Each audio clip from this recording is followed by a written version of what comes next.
Bonsoir à toutes et à tous, ravi de vous retrouver en ce lundi soir pour un nouveau numéro de 85 chrono. Le sprint final se poursuit pour les équipes vendéennes avec des échéances et des objectifs bien différents. Et vous allez le voir, les sportifs vendéens ont plutôt bien performé ce week-end. Comme avant-goût, je vous propose tout de suite le sommaire de ce soir. Nous prendrons tout d'abord le chemin des parquets de basket avec le premier rendez-vous du week-end aux Oudéry. Début de l'opération maintien pour La Roche-Vendée Basket. La victoire, rien que la victoire pour lancer les playdowns face à Saint-Amand. Vendredi soir, le lendemain en National 2, même mot d'ordre, Saint-Georges de Montaigu devait l'emporter face à Toulouse pour préserver ses chances de maintien. Double ration de football également ce soir au menu. La Roche VF peut-il jouer la montée en nationale? La réponse à cette question passait très sûrement par une victoire samedi face à Blois. Et puis hier après-midi, la 18e journée de Détroit féminine réservait aussi une affiche de haut de tableau. La Roche ESO recevait Bréquigny-Rennes. Objectif poursuivre une belle série et se rapprocher du podium. Et puis enfin, en rugby, le FC Lyonnais ne jouait plus rien dimanche, mais voulait conclure en beauté sa première saison en Fédéral 2 face à Lormont. Voilà pour le programme de ce lundi 22 avril 2024. 85 chrono, c'est parti.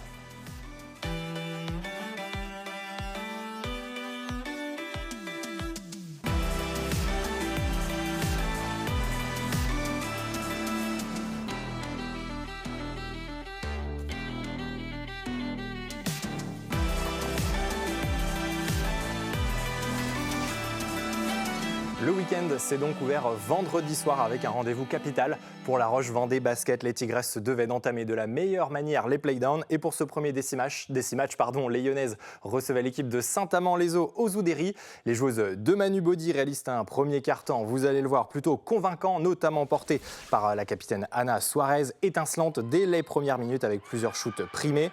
La défense vendéenne pose les bases d'une prestation solide, habile pour gêner les transmissions et les combinaisons de Saint-Amand. Devant de plus 6 après 10 minutes, 25-19, La Roche réalise une excellente entame de deuxième quart-temps. Tout sourit aux Vendéennes. L'écart se creuse face au manque de réussite des Amandinoises. Le RVBC pousse les nordistes à la faute et s'affiche avec une belle avance à la pause, 45-31 à la mi-temps.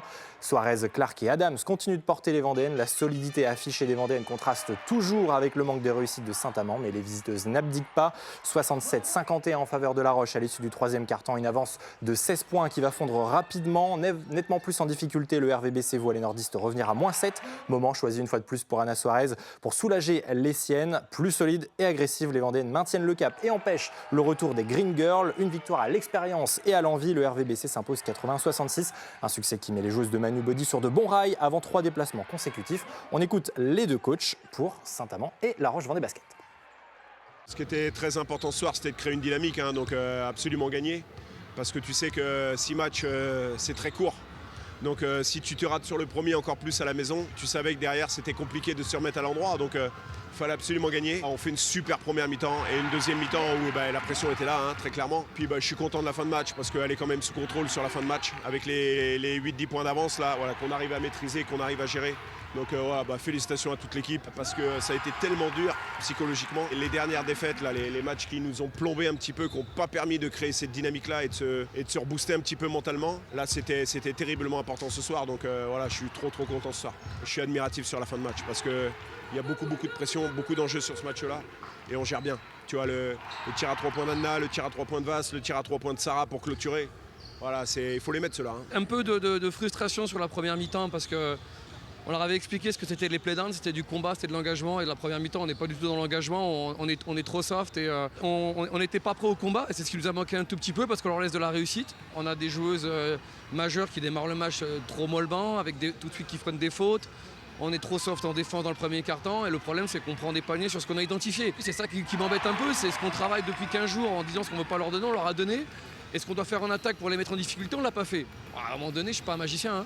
Donc je leur ai dit, maintenant prenez le ballon, débrouillez-vous, puis je vous regarde et vous gagnez tant mieux et vous gagnez pas, voilà. Les playdowns, c'est pas un combat tactique, c'est un combat tout court, c'est une guerre et je pense qu'elles ont compris ce que c'était la guerre, quoi. Faut qu'on apprenne, c'est que le premier match, c'est encore long. Maintenant on a des matchs à domicile, il va falloir avoir un bon état d'esprit. Et les Tigresses entament donc parfaitement ces playdowns. Après ce succès inaugural face à Saint-Amand, les Tigresses grimpent d'un rang au classement. Vous le voyez dans ce classement à 4 équipes. Les Vendéennes sont deuxièmes, juste derrière Charleville-Mézières. Le voilà ce classement. Charleville qui s'est incliné dans le même temps vendredi soir sur le parquet de Landerneau. Prochaine journée, c'est dès demain mardi pour les Vendéennes sur le parquet des Flammes Carolo. En basket, toujours, le week-end a également souri au Sablé dans le groupe C de N1 masculine. Les hommes de Denis Métais sont allés décrocher un précieux succès sur le parquet de Feur. Victoire 91-79. 2019, un 6e succès en 7 rencontres qui permettent au Sable Vendée Basket d'être officiellement maintenu en N1. En effet, suite au forfait de Pont-de-Cherruy dans le groupe B, une place supplémentaire pour le maintien a été intégrée à ce groupe. Eux aussi, en tout cas, espéraient jouer l'an prochain dans la même division en National 2 masculine. Le Saint-Georges-Montaigu Vendée Basket, actuellement relégable, jouait peut-être son avenir samedi soir avec la réception des 4e au classement, les Toulousains du TWAC.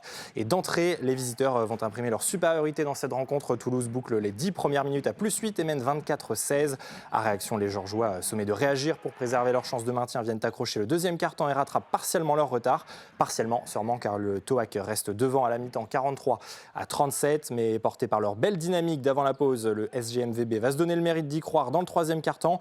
Le groupe de Paul Ravon s'appuie notamment sur un très bon Joran Hamon, 22 points au compteur samedi soir. Saint-Georges s'échappe et repasse devant 68-58, plus gros écart de ce match pour l'heure. Les Toulousains reviennent dans le giron des Vendéens. La fin de match se joue sur un fil et sur ce fil, ce sont les visiteurs qui vont arracher la décision dans les ultimes instants. Alors que Saint-Georges mène 79-78, ultime possession pour les Toulousains. Bien placé, Thomas Seguela prend l'ultime rebond offensif du match pour remettre les siens devant sur le gong. Cruel pour les Georgeois qui s'inclinent donc 80-79, abandonnant ainsi tout espoir de maintien en National 2. Une soirée forcément au goût amer pour le club qui célébrait en fin de rencontre l'enfant du SGMVB, Valérie Champin, pour sa 30e saison. Amer aussi forcément, Paul Ravon l'était. Je vous propose d'entendre sa réaction recueillie par Sandrine Pelletier. C'est une grosse déception, une grosse désillusion. On fait tout ce qu'il faut. Alors oui, on a raté des choses pendant le match. Malheureusement, aujourd'hui, ce n'est pas les joueurs qui ont eu le dernier mot, et que ce soit des deux côtés. Et ça, c'est voilà, j'aime pas en parler, mais là, ce soir, en fait, c'est pas eux qui déterminent la fin du match. Nous, on joue notre saison là-dessus. Voilà, énormément de frustration. Donc, je vais pas épiloguer. Je vais féliciter mes gars qui ce soir ont fait un match énorme contre une grosse équipe de N2. Ce qui prouve qu'on a notre place à ce niveau-là. Après, peut-être que certains ne voulaient pas qu'on y reste. Voilà, à part féliciter mes gars ce soir et me taire, c'est tout ce que j'ai à dire.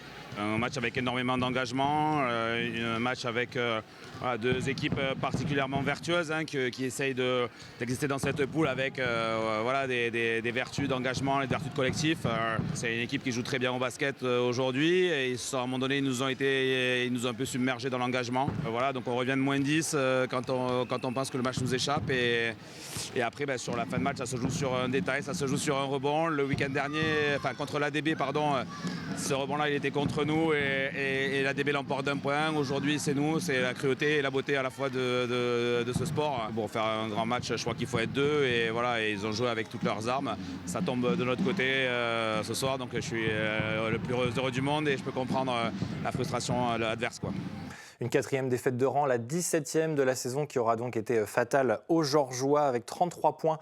Les Vendéens ne pourront pas revenir à hauteur de Dax, premier non relégable, promu cette saison en N2. Les joueurs de Paul Ravon évolueront donc en National 3 la saison prochaine.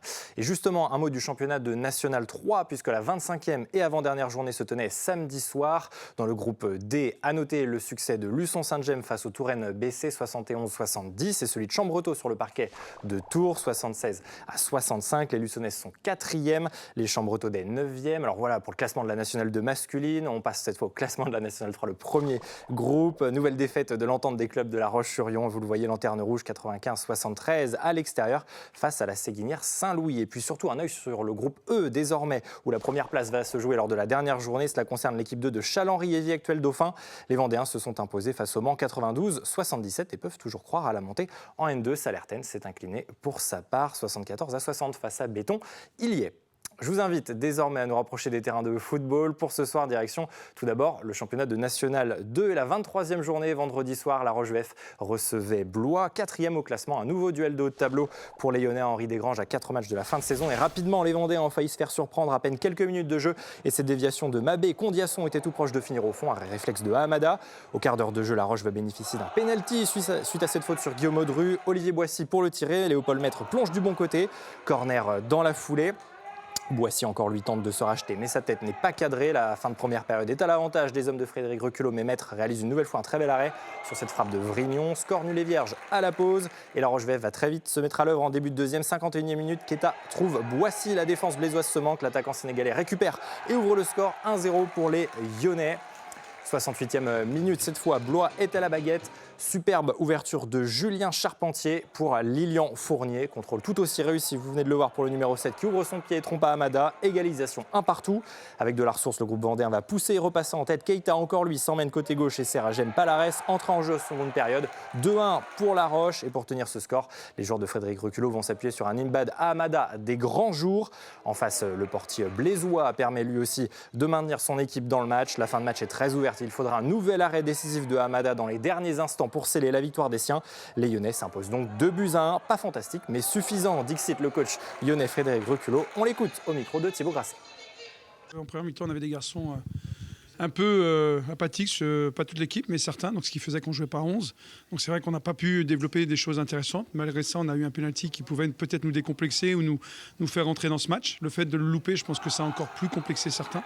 Donc ça a rendu une première mi-temps où je pense qu'on n'a pas développé grand-chose, même si on a des situations intéressantes. Mais bon, voilà, on a vu que on n'était pas en capacité sur cette première mi-temps de développer quelque chose qui aurait pu faire du mal à l'adversaire par des déséquilibres. Bon, on avait une deuxième mi-temps un peu plus ouverte, que ce soit d'un côté ou de l'autre. Nous, on avait la possibilité de tuer le match sur plusieurs occasions. Les garçons ont tout donné encore ce soir. Je pense que ça, c'est une des valeurs premières de cette équipe-là. Je pense que depuis le début de la saison, on ne peut pas leur reprocher grand-chose sur beaucoup de matchs, voire rien. Donc voilà, les erreurs techniques font partie du jeu. Je suis un peu malgré tout sur ma faim sur le plan du jeu. Je pense qu'on peut faire beaucoup mieux sur le plan du jeu. Maintenant, voilà, je ne vais pas être plus royaliste que le roi. Je vais me satisfaire de ça et j'en suis très satisfait. On a fait le match qu'il fallait, c'est ce que j'ai dit à mes joueurs à la fin. On avait préparé un peu ce style de match. On a une équipe qui a une qualité quand même qui est supérieure par rapport au niveau national 2, mais on a réussi à avoir pas mal de fois le ballon. Il a manqué un peu de profondeur sur cette première mi-temps pour se procurer les occasions et malheureusement on fait une grosse erreur sur ce premier but qui nous fait mener alors qu'on était peut-être dans un temps fort. Et puis la suite on la connaît, c'est-à-dire qu'il y a les remplaçants qui rentrent, il y a il y a une situation où on donne un tout petit peu et ils marquent. Voilà, c'est peut-être le lot des équipes qui sont en tête. Mais c'est comme ça, comme je l'ai dit, je suis vraiment pas déçu de ce groupe. On est à 34 points. On avait une toute petite chance d'accrocher ce wagon de tête, on ne l'a pas pris ce soir. C'est comme ça veut dire qu'il nous en manque. Et avec ce 4e succès en 5 rencontres, les Lyonnais envoient le message qu'il faudra bel et bien compter sur eux sur cette fin de saison. Avec ce succès conjugué à la défaite de Libourne samedi soir, La Roche VF en profite pour prendre la tête du groupe. Les Vendéens sont cependant talonnés par le Paris 13 Atlético, tombeur des Libournais. Le groupe de Frédéric Reculot a désormais son destin entre les pieds pour les 3 dernières journées. Puis en revanche, fin de saison plus délicate pour les Herbretais puisque le VHF s'incline sur la plus petite des marges 1-0 vendredi soir sur la pelouse de Bergerac en ouverture de cette 23e journée. On s'intéresse maintenant aux résultats de samedi soir du côté du championnat de National 3. À domicile, pas de but entre le Vendée Fontenay Foot et Chorel. Les Fontenaisiens glissent d'un rang mais restent sur le podium. Le Poiré-sur-Vie récupère la 2e place après son succès dans le derby sur la pelouse des Sables FCOC. Victoire 2-0 du groupe de Raby-Zérois, désormais à 4 points du leader nantais. Les Sablés restent avant-dernier à 4 longueurs de Choret. À l'extérieur, très belle opération de la Châtaigneraie en vue du maintien qui a étrillé Château-Gontier 5-1. Enfin, défaite 3-2 du FC Chaland face à la réserve du Stade Lavallois. Les Chalandais sont 7e au classement. Et pour le second rendez-vous football de ce soir, place à la 18e journée de la D3 féminine. L'affiche d'hier, dimanche après-midi, offrait une opposition relevée entre la Roche ES au 5e et le dauphin du championnat, le CPB Bréquigny-Rennes. Objectif confirmé, la bonne forme du moment du côté des Ornésiennes. Les joueuses d'Anthony Gauvin se mettent bien plus en avant dans cette première période et dès la 4e minute, Mélanie Goutard est tout proche d'ouvrir le score. La défense bretonne est facilement prise à défaut dans les transitions. Bien lancée dans la profondeur, Joyce Sarpong résiste au marquage. Un contre favorable et l'attaquante n'a plus qu'à pousser au fond. 1-0 à la 22e minute pour le SO. Les Brétiliennes sont à la peine dans le replacement et les Vendéennes vont une nouvelle fois profiter des largesses adverses. Ngom est tout proche du break juste avant la pause. Mais sa frappe manque de vitesse pour terminer au fond des filets. 1-0 donc à la pause toujours pour le SO. Le retour des vestiaires a fait du bien aux Rennaises qui vont afficher un meilleur visage dans la suite de ce match sans pour autant se montrer en réussite. Sur un coup franc lointain d'Emma Guillard, cette fois Guillard va porter le danger sur la cage adverse sans toutefois trouver le cadre. Bréquigny-Rennes n'a que de très peu d'occasions nettes et toujours une bonne défense ornésienne en face. Le score n'évoluera pas davantage. Les Lyonnaises préservent leur avantage et s'imposent 1-0. Au micro de Sandrine Pelletier, je vous propose d'écouter la réaction des 2 coachs du jour. Je vois qu'on a fait la différence en première mi-temps, mais je pense qu'on a fait une très bonne première mi-temps, bien maîtrisée, et puis ce but qui est aussi superbe dans la construction. Donc c'est ce qu'on voulait, mettre la pression sur cette équipe-là, parce que bon, elle était quand même 2e au classement et on ne voulait pas la laisser jouer, donc c'est ce qui a été fait en première mi-temps. La deuxième mi-temps, évidemment, elles sont revenues avec un peu plus d'intention. On a On n'a pas subi, mais il y a eu un peu plus de fébrilité sur cette deuxième mi-temps. Mais bon, au final, on retient le score et cette victoire 1-0 qui nous fait du bien et qui... On reste dans une continuité de 3 victoires consécutives. Donc voilà, maintenant, il y a continuer sur cette dynamique-là pour engranger le maximum de points sur cette fin de saison. Un match difficile pour notre équipe. Un match, je pense que c'est un match où on a été en difficulté offensivement.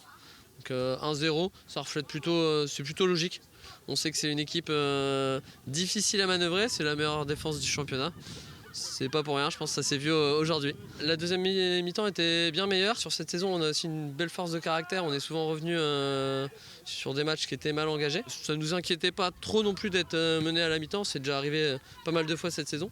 Donc le discours, c'était on sait faire. On a rechangé des choses tactiquement aussi. On était mieux en place en deuxième, mais on n'a pas su trouver la faille pour égaliser.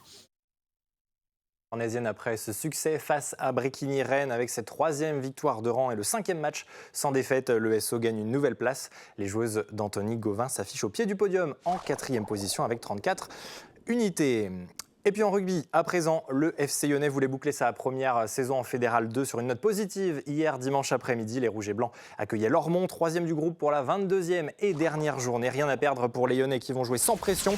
Et sans pression, eh bien, les Lyonnais vont très vite prendre les devants. 4e minute, Arthur Jeudi s'échappe au marquage avant de venir servir Thomas Genot. Le buteur maison pour le premier essai de la partie 5-0. Les Lormontais ouvrent leur compteur à la 8e minute sur une première pénalité ici de Monnier. 2 nouvelles pénalités côté FCY, ensuite 11-3. Et puis les Girondins occupe le terrain des Lyonnais sur la 5e phase. Le premier essai va venir avec Paul Maroc. 11-8. À la demi-heure de jeu, les Rouges et Blancs repartent de l'avant et Tristan Seget vient parachever la très belle action et la course de 30 mètres d'Eddy Vincent. Essai à Platier transformé, le FCY mène 18-8. Un deuxième, puis un 3e essai juste avant la pause. Le groupe de Jérémy Luçon accroît son avance. 40e minute sur une chandelle récupérée. Eddy Vincent transmet à Nicolas Réveillère, plus rapide que la défense girondine. 23-8 et puis 25-8 suite à la transformation de Genot et c'est le score à la pause. Le 3e du groupe est contraint de réagir et va immédiatement réduire la marque au retour des vestiaires sur cet essai de Taofi Fénois. Essai transformé, 25-15. Les essais pleuvent d'ailleurs en début de deuxième. 3 minutes plus tard, à la 44e, belle percée de Hugo Berman qui va trouver Eddy Vincent lancé pour ce 4e essai vendéen de la rencontre. 32-15. Lormont va venir inscrire 2 nouveaux essais, dont celui-ci par Alcassar après une échappée de plus de 60 mètres. Avec cet essai transformé, les Girondins ont presque parfait leur retard. Le FCY ne mène plus que 32-29, mais les Lyonnais tiennent bon et inscriront les derniers points du match sur une ultime pénalité de Thomas Genot. Victoire 35-29. Les 2 coachs étaient au micro de Thibaut Grasset. On savait que Lormont venait, ils n'avaient pas grand chose à jouer, ils étaient déjà qualifiés, donc on savait que ce serait un match qui pouvait être enlevé. On savait aussi que si on les laissait jouer, ce serait compliqué. Donc on voulait absolument bien figurer aujourd'hui. On voulait terminer cette saison par une victoire, après les 2 autres qu'on a pu faire pour enchaîner. C'était une autre étape à valider, on l'a validé, c'est top. Le groupe a un cœur énorme, ils font vraiment des perfs incroyables sur cette deuxième partie de saison. On est super contents et ça présage de bonnes choses pour la suite. On va profiter ce soir, on va profiter un peu les semaines qui vont arriver et puis on va se remettre au boulot pour préparer une grosse saison l'année prochaine et entrevoir autre chose vu les matchs retour qu'on a pu faire cette année. C'est un match qui était assez équilibré. Cette année, on a pas mal de difficultés en déplacement. On a un peu de mal à se mettre dans le bain quand on se déplace. C'est vrai que sur la première mi-temps, on n'a pas mis l'intensité qui nous permet de mettre notre jeu en place. La Roche a pu eux s'installer et faire leur partie. En deuxième mi-temps, on a repris un petit peu le fil de ce qu'on voulait et ça a été plus intéressant de notre point de vue, évidemment. On est très content du niveau de l'opposition qu'ils nous ont proposé cet après-midi. Ça nous a permis de valider des séquences ou d'avoir au contraire des points à travailler sur les 15 jours qui viennent. C'est un très beau match avec une équipe de La Roche qui a rien lâché et qui est une belle équipe qui aura de belles années devant elle, je pense, en restant à ce niveau-là. Le FC Lyonnais a donc terminé très fort en allant décrocher une 3e victoire consécutive, note plus que positive donc pour ce clap de fin sur la saison de Fédéral 2. Avec cette 8e victoire de la saison, le FCY boucle sa première saison à la 10e position. Handball à présent samedi soir se tenait la 23e journée de N1 masculine en déplacement sur le parquet du cercle Paulbert Rennes. Pouzauges s'incline 33-28 et reste, vous le voyez, bon dernier. Puis du côté de la nationale 1 féminine, l'horizon est bien plus dégagé. Pour la Roche-Vendée Handball, les Lyonnaises terminent cette 19e journée sur la 2e marche du podium après leur succès à l'extérieur face à la réserve des Neptunes de Nantes, 25-22. Les joueuses d'Ophélie Charbonneau sont désormais 2e. Et puis un étage plus bas en nationale 2 féminine, l'équipe réserve du RVHB a concédé samedi soir sa 11e défaite de rang Saint-Laurent en s'inclinant 38-25 face à Saint-Sébastien. Pas d'évolution, l'équipe réserve reste engluée en dernière position. Et puis un mot de rink hockey avec un coup d'œil sur le classement de la N1 Elite. Samedi soir, la Vendéenne se déplaçait à Nantes pour la 17e journée. Les Rouges et Noirs s'imposent 6-2 et gagnent de nouveau une place à l'issue de cette rencontre et retrouvent le podium sur la 3e marche. Et puis allez, avant de se quitter, 3 informations à vous communiquer. La première, elle concerne le karaté combat, une nouvelle très belle performance du Fontenay Karaté Shotokan, puisque c'est Lola Cochard qui a remporté ce week-end à Montauban les championnats de France des moins de 21 ans. Un résultat idéal pour la Fontenaisienne avant de se frotter dans 15 jours au championnat de France junior. On notera aussi la médaille de bronze d'Hélaïse Rousselot en cadet chez les moins de 61 kg. Un mot de boxe également, puisque le Sablais Hugo Gros était en fin de semaine du côté de la Serbie pour y disputer les championnats d'Europe avec l'équipe de France en moins de 67 kg. Le cadet de la fratrie s'incline sur son premier combat en 8e de finale face à l'Azéri Nabi Isgandarov, donné vainqueur par 4 juges contre 1. Et puis la dernière image concerne l'actualité voile très rapidement. Une excellente nouvelle, elle concerne la victoire du Team Asnef sur la transatlantique Niji 40. Xavier Macaire, Pierre Le Boucher et Carlos Manera Pascual ont franchi la ligne ce lundi matin à 3h heure locale, 9h heure en France. Cette course était partie du 7 avril dernier de Belle-Île-en-Mer dans le Morbihan pour rallier Marie-Galante. Et c'est Marie-Galante du côté de la Guadeloupe. Voilà pour le tour de l'actualité de ce lundi 22 avril 2024. Prochain rendez-vous dès jeudi avec Aurélien Huard en plateau avec nos invités. Très belle soirée à toutes et à tous et belle semaine sur TV Vendée.